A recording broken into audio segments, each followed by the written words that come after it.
শিক্ষা মন্ত্রণালয় ক্যাম্পাসগুলোর অধিকাংশ শিক্ষার্থীদের মতামতের উপর গুরুত্ব না দিয়ে অযৌক্তিক এবং অনুপযোগী একটি খসড়া প্রকাশ করেছে, যা ক্যাম্পাসগুলোতে সাধারণ শিক্ষার্থীদের মধ্যে মিশ্র প্রতিক্রিয়া তৈরি করেছে। বিভিন্ন ক্যাম্পাসগুলোতে সাধারণ শিক্ষার্থীরা সংবাদ সম্মেলনের মাধ্যমে সদ্য প্রকাশিত স্কুলিং হাইব্রিড পদ্ধতির খসড়ার বিরুদ্ধে তাদের অবস্থান জানান দিয়েছে। আমরা সোশ্যাল মিডিয়ার কল্যাণে ঢাকা কলেজের বিভিন্ন গ্রুপ থেকে জানতে পেরেছি ঢাকা কলেজের শিক্ষার্থীরাও এর ব্যতিক্রম নয়।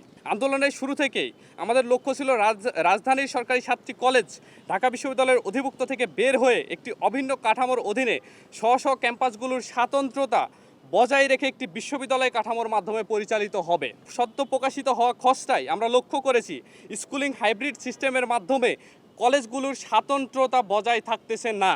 আজ 2025 সালে এসে আমরা আমাদের ক্যাম্পাসে সব কিছু একটা নবগঠিত বিশ্ববিদ্যালয়কে দান করতেছি। তারা যদি অগণতান্ত্রিক এবং তারা যদি একদম নিজের রাষ্ট্রীয় সিদ্ধান্ত বা ইউজিসির নিজস্ব সিদ্ধান্ত শিক্ষার্থীদের ওপর চাপিয়ে দেওয়ার চেষ্টা করে, সেক্ষেত্রে আমরা যারা আছি সাধারণ শিক্ষার্থীরা ইউজিসির সাথে আলোচনায় বসার চেষ্টা করব। যদি না আলোচনায় যায়, সেক্ষেত্রে আমরা আমাদের স্বাতন্ত্র্যতা রক্ষা করে এবং আন্তর্জাতিক মানের বিশ্ববিদ্যালয় প্রতিষ্ঠার লক্ষ্যে আমরা চূড়ান্ত আন্দোলনে যাব।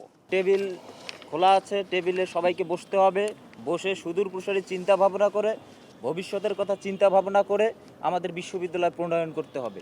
এই বিশ্ববিদ্যালয় প্রণয়নের ক্ষেত্রে একপাক্ষিক যে চিন্তা ভাবনা, ইউজিসির যে চাপিয়ে দেওয়া চিন্তা ভাবনা বা গুটি কয়েক শিক্ষার্থীর চাপিয়ে দেওয়া চিন্তা ভাবনা, এটার সাধারণ শিক্ষার্থীরা কখনো মেনে নেবে না এবং 7 কলেজের যে শিক্ষার্থীরা তারাও মেনে নেবে না। তারা চায় যে প্রতিটি কলেজের স্বাতন্ত্র্যতা বজায় রেখে বিশ্বমানের একটা ইউনিভার্সিটি প্রতিষ্ঠা করা।